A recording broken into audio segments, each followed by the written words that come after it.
بسم اللہ الرحمن الرحیم۔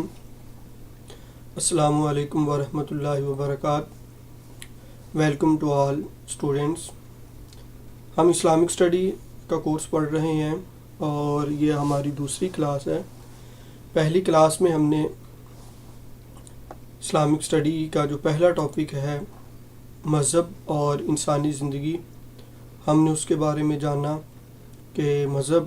کیا ہے، مذہب کب سے ہے اور مذہب کا انسانی زندگی کے ساتھ کتنا تعلق ہے۔ تو یہ لاسٹ سیشن کے اندر ہم نے مکمل ڈیٹیل کے ساتھ ہم نے ان تین چیزوں کے بارے میں جاننے کی کوشش کی کہ اسلام سے ہٹ کے ہم نے آپ کہہ لیجئے کہ غیر جانبدارانہ طور پر جو ہے وہ مذہب کی ڈیفینیشن کو سمجھا، اس کی ہسٹری کو سمجھا، اس کے آغاز و ارتقاء کو سمجھا، اور اسی طرح مذہب کے جو انسانی زندگی کے اوپر احسانات ہیں یا مذہب نے جو انسان کو جو کچھ عطا کیا ہے، ہم نے اس کے اوپر بات کی کہ مذہب کس طرح انسانی زندگی کے اندر اپنا رول پلے کرتا ہے۔ تو یہ ہم نے بڑی تفصیل کے اندر جو ہے وہ پچھلی کلاس کے اندر جانا۔ تو آج کا جو ہمارا ٹاپک ہے وہ ہماری جو آؤٹ لائن کا دوسرا ٹاپک ہے کہ اسلام ایز اے یونیورسل ریلیجن۔ تو آج ہم جو ہے وہ اسلام کے بارے میں جانیں گے کہ اسلام ہے کیا، اور اسلام جو ہے وہ عالمگیر مذہب کے طور پر کیسے ہم اس کو دیکھتے ہیں، کہ ہم یہ کیسے دعویٰ کرتے ہیں یا کہہ سکتے ہیں کہ اسلام ایک عالمگیر مذہب ہے۔ اور عالمگیر مذہب ہے تو پھر اس کے دلائل کیا ہیں، ایویڈنس کون کون سے ہیں ہمارے پاس، یہ ہم چیزیں جو ہیں ان ڈیٹیل آج ڈسکس کریں گے۔ یونیورسل کسے کہتے ہیں، یونیورسل کیا ہوتا ہے، عالمگیر کیا ہوتا ہے، اس کے اوپر ہم اب بات شروع کرتے ہیں۔ جی سب سے پہلے جی اسلام آپ کو پتہ ہے کہ اس کے لغوی میننگ جو ہیں اور باقی جو اس کے مفاہیم ہیں، یہ عربی زبان کا لفظ ہے، اور عربی زبان کے اندر اس کے دو میننگز جو ہیں وہ بیان کیے جاتے ہیں۔ ایک امن اور سلامتی کے اندر آ جانا، اور دوسرا جو ہے وہ تابع داری کا۔ اس کے علاوہ بھی آپ کہہ لیجیے ملتے جلتے مفاہیم، میننگز آپ کو لغت کے اندر ملیں گے جس میں یہ چیزیں پائی جاتی ہیں۔ تو اسلام کا مطلب سلامتی میں آ جانا، امن میں آ جانا، تابع داری میں آ جانا، تو یہ میننگ اسلام کے مانے جاتے ہیں۔ عالمگیر کا مطلب کیا ہے، عالمگیر کس کو کہتے ہیں؟ عالمگیر کا مطلب جو مخصوص وقت کے لیے نہ ہو، مخصوص زمانے کے لیے نہ ہو، مخصوص قوم کے لیے نہ ہو، آپ کہہ لیجئے کہ اس سے ہٹ کر کہ وہ ایسا عالمگیر کہتے ہیں کہ جو ہر ایک کے لیے ہو، ہر ایک زمانے کے لیے ہو، ہر ایک قوم کے لیے ہو، تو جو چیز ایسی ہوتی ہے اس کو ہم یونیورسل کہتے ہیں۔ اور اردو کے اندر اس کے لیے عالمگیر، یعنی کہ جو پوری انسانیت کو مخاطب کرتی ہو، پوری انسانیت کو اپنے احاطہ کے اندر لیتی ہو، تو ہم ایسی چیز کو عالمگیر کہتے ہیں۔ اور انگلش کے اندر اس کے لیے یونیورسل کا لفظ استعمال ہوتا ہے۔ تو اسلام جو ہے یہ بھی ایک یونیورسل ریلیجن ہے۔ یہ ایک آپ کہہ لیجئے کہ ایسا مذہب نہیں ہے جو صرف مسلمانوں کا ہے یا صرف عربوں کا ہے، تو بلکہ یہ عربوں سے زیادہ اور صرف مسلمانوں سے ہٹ کر اسلام جو ہے وہ پوری انسانیت کو مخاطب کرتا ہے، اور جب پوری انسانیت کو مخاطب کرتا ہے اور اس کو اپنے اندر آنے کی دعوت بھی دیتا ہے کہ تم اسلام کو اختیار کرو، اور پھر اسلام کو اختیار کرنے کے بعد انسان جو ہے وہ اللہ تعالیٰ کی رحمت کے نیچے آ جاتا ہے۔ اور جیسا کہ میں نے پہلے کہا ہے کہ اسلام کا معنی ہی دو معنی بیان کیے گئے ہیں، ایک امن اور سلامتی میں آنا، دوسرا تابع فرمانی میں آنا، تابع داری کرنا۔ تو جو انسان اسلام قبول کرتا ہے تو اس کا مطلب یہ ہے کہ وہ اللہ تعالیٰ کی تابع فرمانی اختیار کر کے سلامتی میں آ جاتا ہے۔ اور جو اس آپ کہہ لیجئے کہ مذہب کو اپناتا ہے تو اس کو مسلم کہا جاتا ہے۔ اور اسلام نے جو ہے اور پیغمبر اسلام حضرت محمد صلی اللہ علیہ وآلہ وسلم نے جو ہے وہ پوری انسانیت کو مخاطب کیا۔ قرآن مجید کے اندر بھی ہے قُلْ يَا أَيُّهَا النَّاسُ إِنِّي رَسُولُ اللَّهِ إِلَيْكُمْ جَمِيعًا، کہ قرآن نے کہا کہ اللہ تعالیٰ کی طرف سے حکم ہوا کہ نبی آپ کہہ دیجیے کہ میں تمام انسانوں کے لیے جو ہے وہ رسول بنا کر بھیجا گیا ہوں۔ تو اس لحاظ سے اسلام عالمگیر اور جامع ضابطہ حیات ہے کہ یہ پوری کائنات کا مذہب ہے، ٹھیک ہے۔ اور پوری کائنات کو اگر ہم دیکھیں تو وہ اللہ تعالیٰ کے سامنے جو ہے وہ سجدہ ریز ہوتی ہے اور اس کی تابع فرمانی کے اندر ہوتی ہے۔ اور عالمگیر یہ ان معنوں میں بھی ہے کہ حضرت آدم علیہ السلام سے لے کر نبی مکرم نور مجسم احمد مصطفیٰ محمد مصطفیٰ صلی اللہ علیہ وآلہ وسلم تک جتنے نبی، جتنے پیغمبر، جتنے رسول اس دنیا کے اندر مبعوث ہوئے، تو ان سب نے دین اسلام کی ہی تبلیغ کی ہے، دین اسلام کی طرف ہی لوگوں کو بلایا ہے۔ تو حضرت آدم علیہ السلام سے لے کر قیامت تک کے آخری انسان تک آپ کہہ لیجئے کہ ہر انسان دین اسلام کے ساتھ وابستہ رہا ہے۔ جو وابستہ ہوا ہے تو وہی اللہ رب العزت کے ہاں مقبول ہے۔ تو یہ آپ کہہ لیجئے کہ اسلام جو ہے پوری کائنات کا، پوری انسانیت کا جو ہے یہ مذہب ہے۔ تو ان معنوں کے اندر آپ کہہ لیجئے کہ یہ اسلام بطور عالمگیر مذہب ہم اس کو جاننے کی کوشش کرتے ہیں۔ اب اس کے ساتھ ساتھ کون کون سی چیزیں ہیں جی کہ اسلام عالمگیر ہے، تو یہ تو ایک اس لحاظ سے بھی میں نے کہا کہ اسلام عالمگیر مذہب ہے۔ اسی طرح ایک اور جو آپ کہہ لیجئے کہ جس وجہ سے ہم اس کو عالمگیر مذہب کہہ سکتے ہیں، وہ یہ ایک بطور ضابطہ حیات، اسلام بطور ضابطہ حیات بھی ایک عالمگیر مذہب ہے، کمپلیٹ کوڈ آف لائف، کہ یہ لائف کا یا زندگی گزارنے کا مکمل ضابطہ حیات ہمیں ملتا ہے۔ قرآن مجید کو اگر ہم دیکھتے ہیں تو قرآن مجید میں یہ جتنی بھی آیات 6666 عموماً یہ عام کہا جاتا ہے کہ اتنی آیات ہیں، 30 پارے 114 صورتیں اور جتنی بھی آیات ہیں، تو ان سب کو اگر ہم ڈیوائیڈ کریں تو 4 حصوں کے اندر جو ہے وہ ہم ان کو تقسیم کر دیتے ہیں۔ اور اسی طرح جتنی بھی حدیثیں ہمیں ملتی ہیں نبی پاک علیہ الصلوۃ والسلام کی ذات مبارکہ سے، تو ان کو بھی ہم 4 حصوں کے اندر تقسیم کر دیتے ہیں۔ اور یہی 4 بنیادی آپ کہہ لیجئے کہ چیزیں ہیں کہ جو ملتی ہیں تو اسلام بنتا ہے یا دین مذہب بنتا ہے اور اسلام بنتا ہے۔ اگر ان میں سے کوئی ایک چیز بھی کم ہو تو ہم اس انسان کا جو ہے وہ آپ کہہ لیجئے کہ اسلام کامل نہیں ہوتا۔ سب سے پہلے ایمانیات جو ہے یہ ایک پہلا حصہ ہے اسلام کا، جو اسلام نے ضابطہ حیات کا تصور دیا ہے، اس میں ایمانیات ایک جڑ کی حیثیت رکھتی ہے۔ ہم عقائد و نظریات بھی کہتے ہیں، اور یہ تصور حیات ہے، بیسیکلی یہ انسان کا تصور حیات ہے جس کو عقیدہ کہا جاتا ہے، جس کو ایمان کہا جاتا ہے، ٹھیک ہے۔ اور اسلام جو تصور حیات دیتا ہے تو وہ انسان کا خود ساختہ نہیں ہوتا، بلکہ وہ اللہ تعالیٰ کی طرف سے جو ہے وہ عطا کرتا ہوتا ہے۔ اور یہ جو انسان کا تصور یا مسلمان کا تصور حیات ہوتا ہے وہ اللہ تعالیٰ کی طرف سے ہوتا ہے، اور انسان اور مسلمان جو ہے جب اس کو اپناتا ہے اور اس پر یقین محکم رکھتا ہے اور پھر اس پر عمل پیرا بھی ہوتا ہے، اور جب وہ اپنے علم کے ساتھ، یقین کے ساتھ عمل کو جوڑتا ہے تو وہ انسان کا عقیدہ بن جاتا ہے۔ اور عقیدہ جو جس کو ہم کہتے ہیں اس سے مراد ٹھوس اور مضبوط نظریات ہوتے ہیں۔ تو انسان کے جو مضبوط اور ٹھوس نظریات ہوتے ہیں وہ علم کے ساتھ ساتھ عمل کی بھی اس کی ضرورت ہوتی ہے۔ اگر انسان زبان سے صرف یہی کہے کہ میں اللہ کو مانتا ہوں، نبیوں کو مانتا ہوں، رسولوں کو مانتا ہوں، کتابوں کو مانتا ہوں، آخرت کو مانتا ہوں، لیکن اس کے عمل سے وہ چیزیں ظاہر نہ ہوں، تو اس کا عقیدہ، اس کا ایمان، اس کا تصور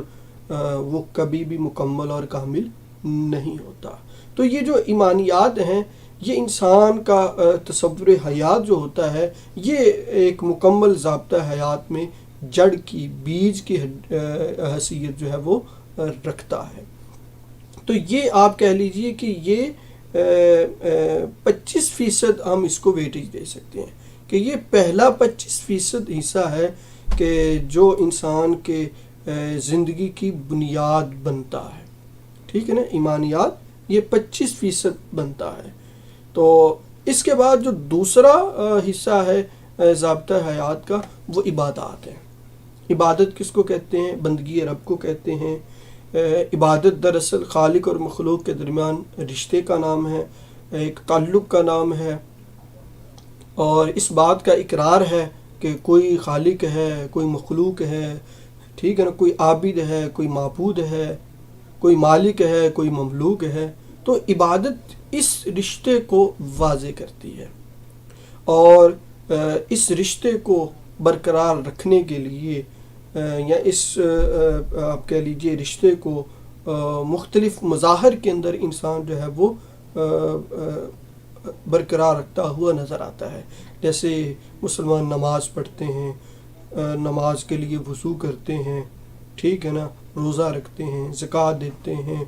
اور حج کرتے ہیں، نیکی کے کام کرتے ہیں، برائی سے روکتے ہیں۔ یہ سارے کے سارے جو آپ کہہ لیجئے کہ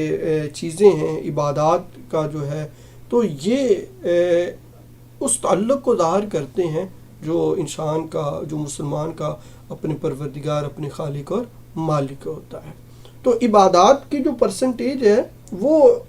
ضابطہ حیات کے اندر بھی 25% ہے۔ 25% ایمانیات ہے اور 25% ہی آپ کہہ لیجیے عبادات ہے۔ جیسے کہ میں نے پہلے کہا کہ ایمانیات ایک بیج اور جڑ کی حیثیت رکھتی ہیں، تو عبادات جو ہیں یہ ایک تنے کی حیثیت اس کو رکھتی ہیں۔ جیسے کہ ایک پودا ہوتا ہے، تو پودے کی جو جڑ اور اس کا جو بیج ہوتا ہے وہ انسان کا ایمان، اس کا تصور، اس کا نظریہ، اس کا عقیدہ ہوتا ہے، اور اس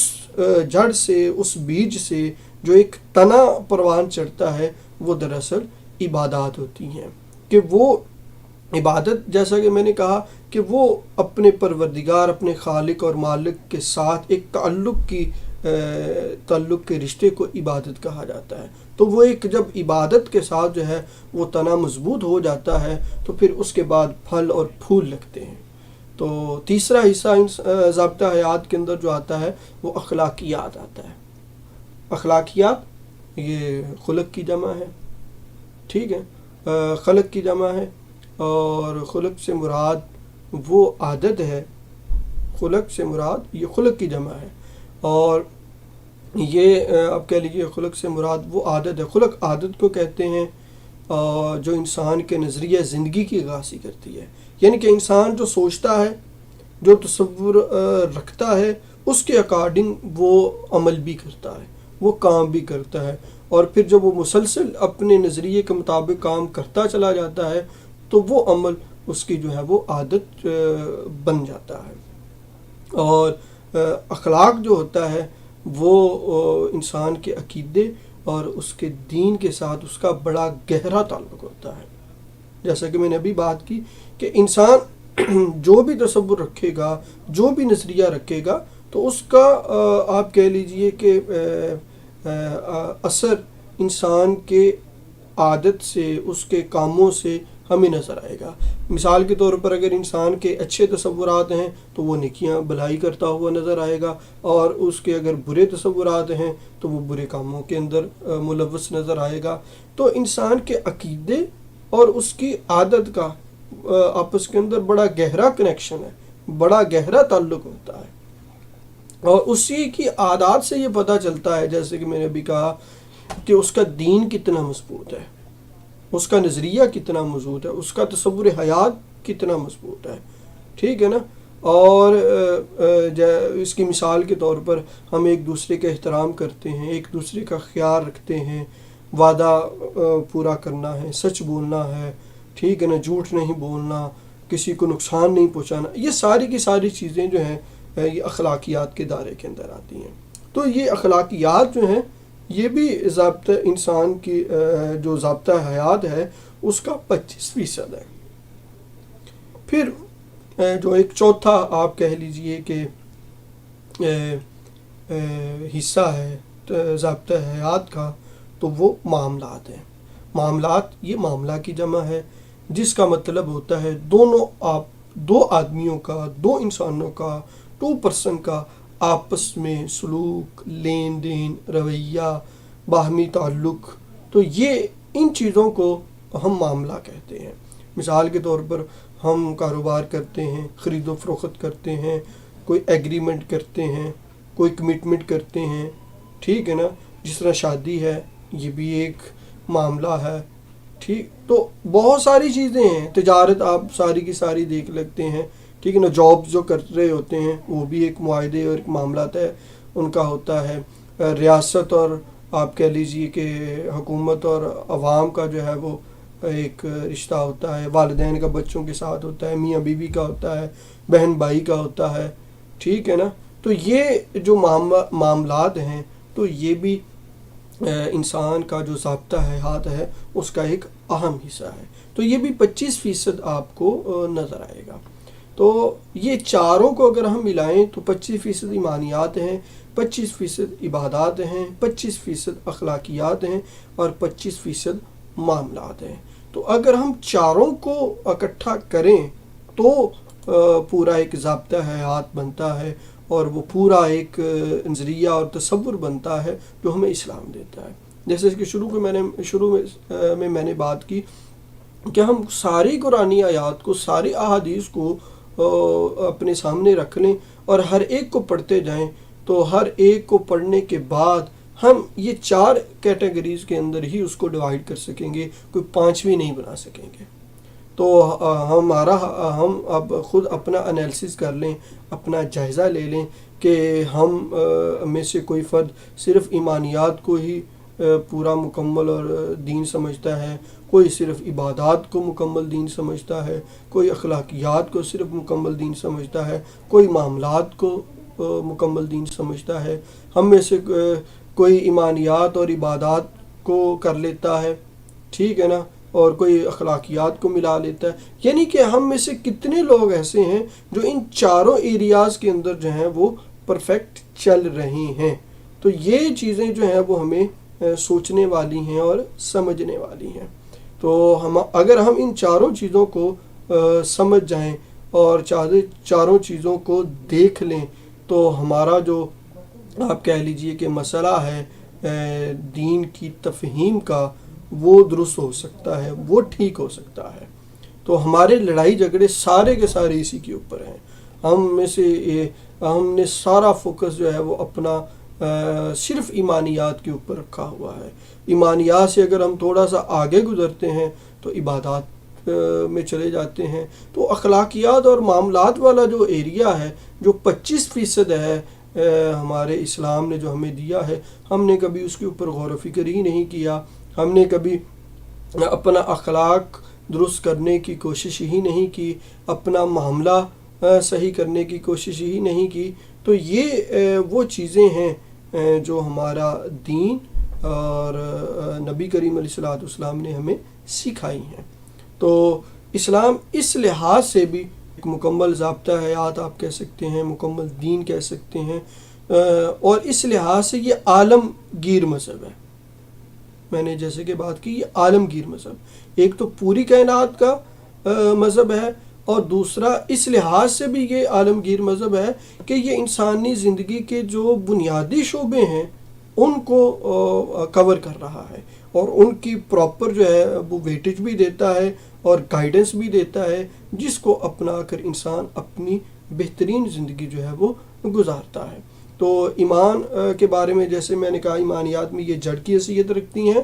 عبادات ایک تنے کی حیثیت رکھتی ہیں، اخلاقیات آپ کہہ لیجئے کہ ایک پھول ہے جو اس عبادت کے نتیجے کے اندر لگتا ہے، اور معاملہ جو ہے یہ دراصل اس پھول کے بعد جو پھل لگتا ہے جس سے انسان جو ہے وہ کھاتا ہے، تو یہ وہ چیز ہے جی جو انسان کی طرف چلتی ہے اور جاتی ہے۔ تو ان چاروں چیزوں کو اگر ہم اکٹھا کریں گے تب ہی جا کر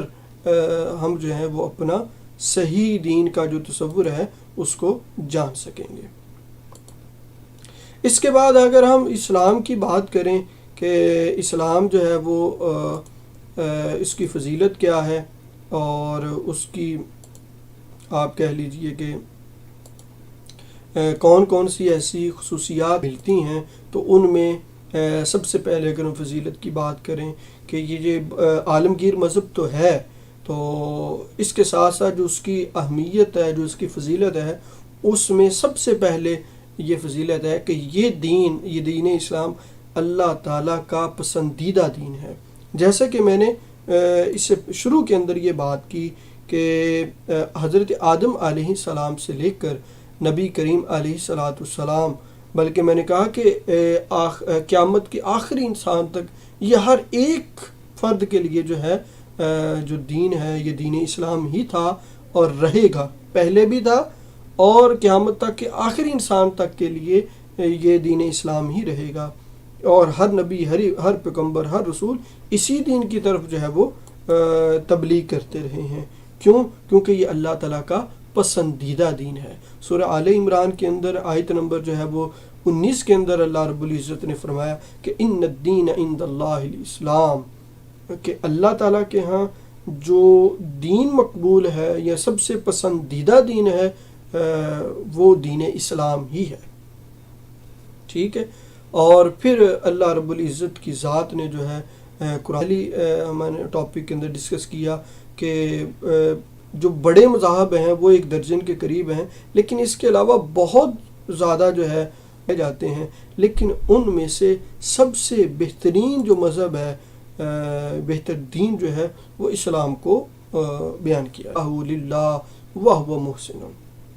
ٹھیک ہے نا، کہ دنیا میں سب سے بہتر دین اس انسان کا ہے کہ جس نے اپنا چہرہ اللہ رب العزت کے سامنے جو ہے وہ جھکا دیا ہے، تو جس نے یعنی کہ دین اسلام کو اختیار کیا ہے تو وہی سب سے بہترین دین ہے۔ اور پھر اللہ رب العزت نے دین اسلام کی اہمیت جو میں نے یہ بات کی ہے کہ عالمگیر مذہب ہے، تو قرآن نے کہا کہ یہ ہدایت کا منبع اور سر چشمہ بھی ہے، ٹھیک ہے۔ تو قرآن نے سورہ آل عمران کے اندر یہ اس کی آیت مبارکہ جو ہے وہ 20 ہے، فرمایا اسلمتم فإن اسلموا فقد اہتدوا، کہ کہا کہ اگر تم ہدایت پانا چاہتے ہو، اگر تم راہ راست پر آنا چاہتے ہو تو اسلام قبول کر لو، تو جب تم نے اسلام قبول کر لیا تو تم نے ہدایت کو پا لیا۔ تو یہ ہدایت کا جو مرکز ہے، منبع ہے، سر چشمہ ہے، وہ بھی جو ہے وہ اسلام ہی ہے۔ اس کے ساتھ ساتھ اگر ہم بات کریں تو کامل دین، دنیا میں جتنے بھی مذاہب ہمیں دیکھنے کو ملتے ہیں یا دنیا کے اندر پائے جاتے ہیں، اس میں سے کوئی مذہب بھی ایسا نہیں ہے کہ جو اس کے متعلق یہ کہا جائے کہ وہ کامل اور مکمل دین ہے، اور اس میں بہت ساری چیزیں ہمیں دیکھنے کو مل جائیں گی۔ تو یہ ایک کامل دین کی جو آپ کہہ لیجئے کہ ایک سند موجود ہے تو وہ دین اسلام کے اندر ہی موجود ہے۔ قرآن مجید کے مطابق جو مکمل دین ہے وہ دین اسلام ہی ہے، اور اس کو قیامت تک کی اور اسی کی جو دعوت ہے وہ قیامت تک دی جائے گی۔ قرآن نے کہا کہ سورہ المائدہ کی آیت نمبر 3 ہے کہ الیوم اکملت لکم دینکم واتممت علیکم نعمتی ورضیت لکم الاسلام دینا، کہ اللہ نے اعلان کیا کہ آج میں نے تمہارے اوپر تمہارا جو ہے وہ دین مکمل کر دیا اور اپنی نعمت کو تمہارے اوپر پورا کر دیا، اور میں تم سے راضی ہو گیا کہ تم نے دین اسلام کو کیا کیا ہے، اختیار کیا ہے۔ تو یہ جو ایک کامل دین کی سند ہے، یہ صرف دین اسلام کے پاس موجود ہے، جو اس کے خالق اور اس کے مالک کی طرف سے آئی ہوئی ہے۔ اب یہاں پہ آپ کہہ لیجئے کہ کامل دین کی اگر ہم بات کرتے ہیں تو جب یہ آیت مبارکہ نازل ہوئی تو حضرت عمر فاروق رضی اللہ تعالی عنہ آپ کے پاس ایک یہودی آئے اور اس نے کہا کہ اگر یہ آیت ہمارے دین میں نازل ہوتی، ہماری کتاب میں اترتی، تو ہم اس دن جو ہے وہ عید کا دن مناتے، کہ ہمیں یہ بشارت دی جاتی کہ میں نے تمہارے دین کو آج کے دن مکمل کر دیا۔ تو حضرت عمر فاروق رضی اللہ تعالی عنہ آپ نے فرمایا کہ تم ایک عید مناتے، ہم تو 2 عیدیں مناتے ہیں، کہ یہ آیت جمعے کے دن نازل ہوئی، وہ بھی ہمارے لیے عید کا دن ہے، اور یہ آیت یوم عرفہ کو نازل ہوئی، وہ بھی ہمارے لیے عید کا دن ہے۔ اور پھر اس آیت مبارکہ کے اندر ایک کامل دین کی بھی بات کی گئی، اور اس کے ساتھ ساتھ یہ بھی بتایا وَرَضِيتُ لَكُمُ الْإِسْلَامَ دِينًا، کہ میں جس دین سے راضی ہوں گا وہ دین اسلام ہوگا۔ اور قرآن مجید کے ایک دوسرے مقام پہ جو واضح طور پر یہ آیا کہ اللہ رب العزت کے ہاں پسندیدہ دین بھی جو ہے وہ اسلام ہے، اور اللہ اسی سے راضی ہوگا، اور اللہ تعالیٰ کے ہاں مقبول دین بھی جو ہے وہ دین اسلام ہی ہے۔ اور قرآن نے کہا، یہ بھی سورہ آل عمران کی جو ہے آیت مبارکہ ہے 85، وَمَن يَبْتَغِ غَيْرَ الْإِسْلَامِ دِينًا فَلَن يُقْبَلَ مِنْهُ وَهُوَ فِي الْآخِرَةِ مِنَ الْخَاسِرِينَ، کہ دنیا میں بہت سارے مذاہب پائے جاتے ہیں اور بہت سارے لوگ اس کی اتباع بھی کرتے ہیں، پیروی بھی کرتے ہیں، لیکن جو دین اسلام کے علاوہ کسی دین کے پیچھے پڑے گا، اس کی فرما برداری کرے گا، تو کہا فَلَن يُقْبَلَ مِنْهُ، تو قیامت والے دن اس سے ہرگز وہ دین، وہ مذہب قبول نہیں کیا جائے گا۔ تو جب وہ کسی اور کو اختیار کرے گا، وَهُوَ فِي الْآخِرَةِ مِنَ الْخَاسِرِينَ، تو فرمایا کہ وہ آخرت میں نقصان اٹھانے والوں میں سے ہوگا۔ تو اس آیت مبارکہ کے اندر واضح طور پر اللہ رب العزت نے یہ بیان کر دیا کہ اللہ تعالیٰ جس دین کو قبول کرے گا وہ دین اسلام ہی ہوگا، اس کے علاوہ اللہ تعالیٰ کسی بھی دین کو، کسی بھی مذہب کو قبول نہیں کرے گا۔ تو یہ جو پہلو ہیں قرآن مجید کے، یہ ایک عالمگیر دین ہونے کی طرف اشارہ کرتے ہیں، اور اس کے ساتھ ساتھ جو ہے آپ کہہ لیجئے کہ صاحب قرآن کی جو عالمگیریت ہے، صاحب قرآن یعنی کہ جس کے اوپر یہ قرآن نازل ہوا، نبی مکرم نور مجسم علیہ الصلاۃ والسلام، آپ کی ذات مبارکہ کو اگر ہم دیکھتے ہیں تب بھی ہمیں یہ پتہ چلتا ہے کہ یہ جو دین ہے یہ عالمگیر دین ہے۔ باقی انبیاء کرام کا تذکرہ کرتے ہوئے اللہ رب العزت نے ان کو ان کی قوموں کے ساتھ منسوب کیا۔ باقی آپ جتنے بھی انبیاء کرام ہیں تو سورہ انبیاء کو اگر آپ پڑھ کر دیکھیں یا ان جگہوں کو پڑھ کر دیکھیں جہاں اللہ رب العزت نے دیگر انبیاء کرام اور ان کی قوموں کا تذکرہ قرآن نے کیا ہے، تو وہاں پر مختلف انبیاء کرام کو یا دیگر انبیاء کرام کو ان کی قوموں کے ساتھ منسوب کیا ہے۔ لیکن جب نبی مکرم نور مجسم علیہ الصلوۃ والسلام کا تذکرہ آتا ہے تو قرآن آپ کی عالمگیریت کا اعلان کرتا ہے، جیسا کہ میں نے شروع کے اندر بھی آیت مبارکہ پڑھی، سورہ الاعراف کی آیت مبارکہ ہے 158 کہ قل یا ایھا الناس انی رسول اللہ الیکم جمیعا، کہ اے محمد آپ کہہ دو کہ اے تمام انسانوں میں تمہارے لیے جو ہے وہ نبی بن کر مبعوث ہوا ہوں۔ تو یہاں پہ الناس کا لفظ ہے، الناس، تو الناس کے اندر قیامت تک کا ہر فرد شامل ہے کہ جو نبی مکرم نور مجسم علیہ الصلوۃ والسلام کی دعوت اور اس دین کا مخاطب ہے۔ اور پھر آپ کی رحمت کے متعلق جو قرآن مجید نے تذکرہ کیا کہ وما ارسلناک الا رحمۃ للعالمین، کہ ہم نے آپ کو تمام جہانوں کے لیے جو ہے وہ رحمت بنا کر بھیجا ہے۔ تو ایک تو کہا کہ تمام جہانوں کے لیے رحمت بنا کر بھیجا ہے، اور اسی طرح یہ بھی فرمایا کہ ہم نے جو ہے وہ تمہیں آپ کو تمام انسانوں کی طرف جو ہے وہ نبی، پیغمبر اور رسول بنا کر بھیجا ہے۔ اسی طرح اگر ہم دین اسلام کی عالمگیریت کی بات کریں اور چیزیں دیکھیں تو اس میں اگر ہم تاریخ کے آئینے میں دیکھتے ہیں دین اسلام کو ہسٹوریکلی دیکھتے ہیں تو جیسا کہ میں نے پہلے بات کر دی کہ ہسٹوریکلی بھی کہ حضرت آدم علیہ السلام سے لے کر نبی مکرم نور مجسم علیہ الصلاۃ والسلام تک 1,24,000 کم و بیش انبیاء کرام اس دنیا کے اندر آئے، اور وہ نبی، وہ پیغمبر، وہ رسول جس دین کی تبلیغ کرتے آئے ہیں وہ دین اسلام ہی تھا، جو اس وقت ہم اس کو مختلف نبیوں کے ساتھ منسوب کرتے ہیں، لیکن جب وہ اپنے دور کے اندر تھا یا اس زمانے کے اندر تھا وہ کہہ لیجئے کہ وہ دین اسلام ہی تھا۔ یہی وجہ ہے کہ قرآن نے جو اس کے ماننے والے تھے ان کو مومنین کہا ہے، اور جو انکار کرنے والے ہیں ان کو کافر قرار دیا ہے، اور ماننے والوں کو بشارتیں دی ہیں کہ وہ جنت کی بشارتیں دی ہیں، اور جو انکار کرنے والے تھے ان کی ہلاکتوں کے اور ان کے اوپر عذاب کی وہ ساری داستان قرآن مجید کے اندر موجود ہے۔ تو ہسٹوریکلی بھی دیکھیں، تاریخ کے آئینے میں بھی دیکھیں تو دین اسلام جو ہے وہ حضرت آدم علیہ السلام جو انسانیت کے پہلے انسان ہیں، اور جس سے انسانیت کا سلسلہ شروع ہوا، ان سے لے کر قیامت تک کے آخری انسان تک تمام انسانوں کو جس دین نے مخاطب کیا ہے وہ دین اسلام ہی ہے، اور تھا اور ہوگا۔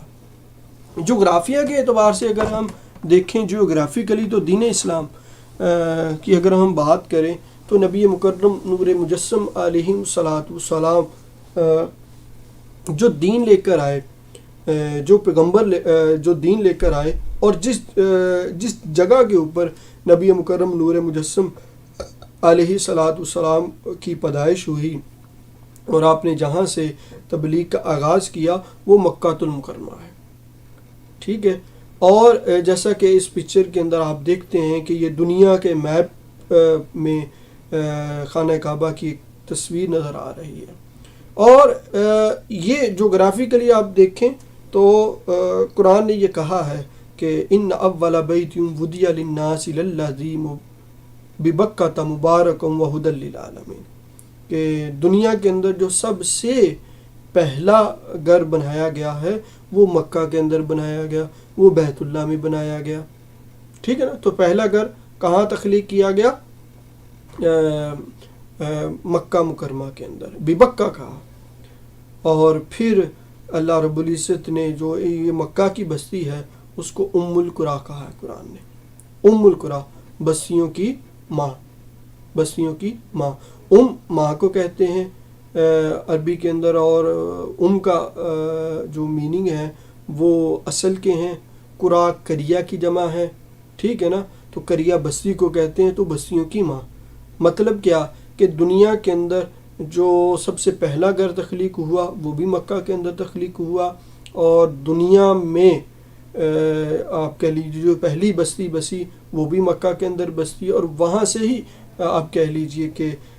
دیگر جگہوں کے اوپر انسانیت گئی اور ساری کی ساری چیزیں ہوئیں۔ اور پھر آپ کہہ لیجیے سائنٹیفک بھی، سائنس نے یہ پروف کر دیا ہے کہ جو مکہ ہے یہ دنیا کا سینٹر ہے، یہ جو عرب کا خطہ ہے مکہ ہے یہ دنیا کا خطہ ہے۔ اور پھر اسی طرح اب اگر عرب کو دیکھیں میپ کے اندر تو عرب جو ہے ایک جزیرہ نما ہے،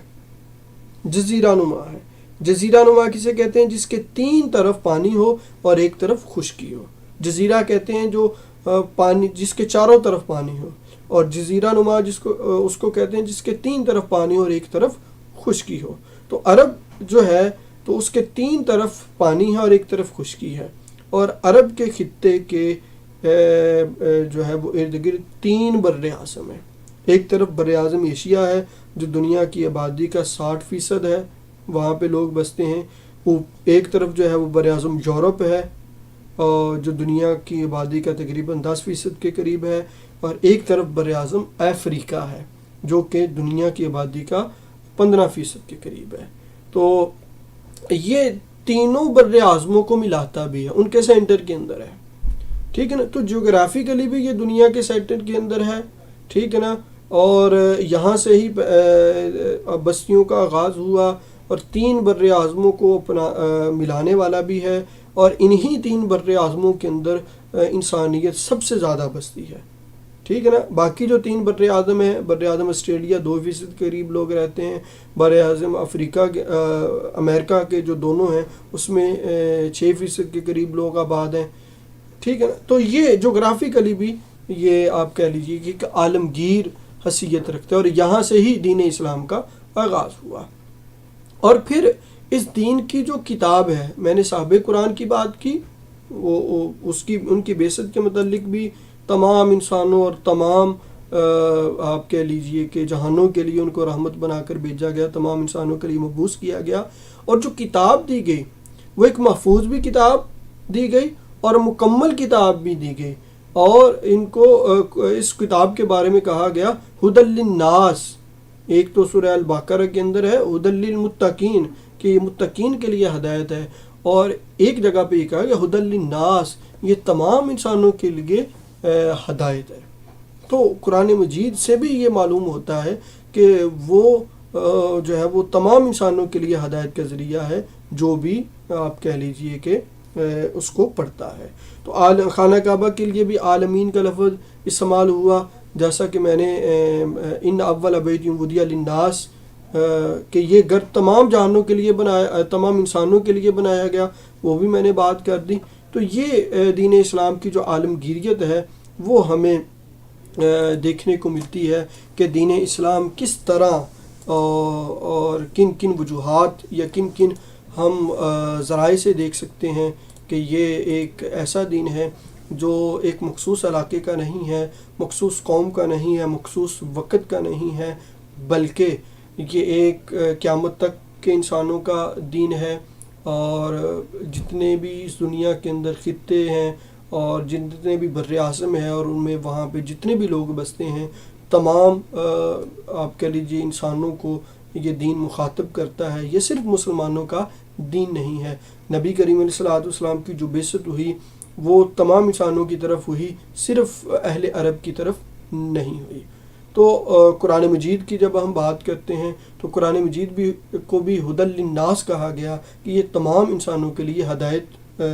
کی کتاب ہے. اور جو اس کا مرکزی دین اسلام کا گھر ہے خانہ کعبہ, اس کے لیے بھی جو ہے ان اول بیت وضع للناس کہا گیا کہ یہ انسانوں کے لیے بنایا گیا ہے, یہ صرف عرب کے لیے نہیں بنایا گیا. تو یہ آج کی ہماری گفتگو تھی, آج کا ہمارا ایک جو ٹاپک تھا کہ ایک بریف انٹروڈکشن تھا اسلام کا کہ اسلام ہے کیا, اور اسلام کو جو ہم یہ کہتے ہیں کہ یہ یونیورسل ریلیجن ہے, یہ ایک عالمگیر مذہب ہے. تو عالمگیر ہونے کے اوپر کون کون سے ایویڈنس ہیں, کون کون سے دلائل ہیں, یا ہمارے پاس کون کون سی ایسی چیزیں ہیں جس کو بنیاد بنا کر ہم یہ دعویٰ کرتے ہیں کہ اسلام صرف مسلمانوں کا دین نہیں ہے بلکہ یہ پوری کائنات کا دین ہے. تو آج یہ ہمارا ٹاپک کمپلیٹ ہوا. تو ہم انشاءاللہ نیکسٹ جو ہے وہ اپنی کلاس کے اندر جو اسلام کے ایمانیات ہیں, جو میں نے کہا کہ ضابطہ حیات میں جسے جو پہلا حصہ ہے وہ ایمانیات کا ہے اور 25% ہے, ہم اس کے اوپر بات کریں گے. تب تک کے لیے اللہ حافظ.